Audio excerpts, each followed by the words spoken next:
new science of computational advertising, which is really a principled way to find the best match between a user in a context and a suitable ad.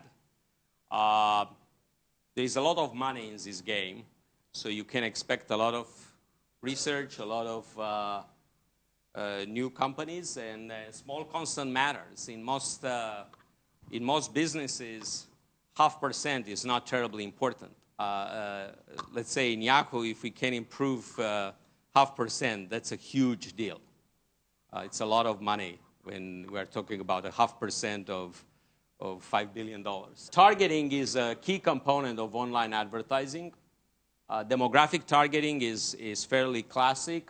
Behavioral targeting is a modern game. It appears effective, although the quantitative aspects are hard to determine. It's not yet clear how much more effective. Of course, new applications, domains, and new techniques are emerging every day. Mobile is just one of them. In-game advertising, for instance, is an interesting one. As people have mentioned, the market in virtual goods is now $1.5 billion. Part of this is actually in-game advertising. For instance, right now, you can, if you play Farmville, you can go to firms that sell real seeds and get some virtual seeds that are better than the normal seeds used in Farmville. So that's sort of a combination of games and advertising. Now, I want to take 1 minute to speculate.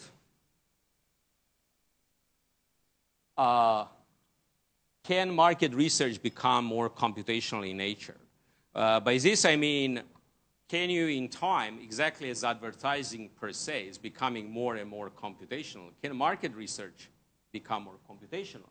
So can you think algorithmically about the typical market research questions? Now, it's not only thinking algorithmically, because that's not all you need. You also need to quantify things like a panelist's value and what's the suitability to task and what are the incentives needed to get someone to participate.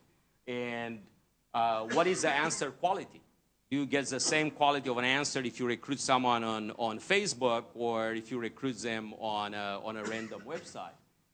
What is the precision versus a panel size? Of course, if you have a panel of 1 million people, your precision is going to be better, but maybe 200 are enough.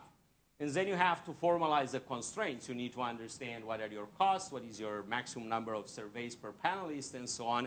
And ultimately, you need to know what are your optimization goals. Do you maximize revenue, but you get crappy results? That's not a good long-term strategy. You're not going to celebrate 20 years if you maximize revenue, but your results are crappy. You know, the problems that you are facing, I think, are very similar to the problem you are facing in computational advertising. So I'm simply proposing that as something to think about.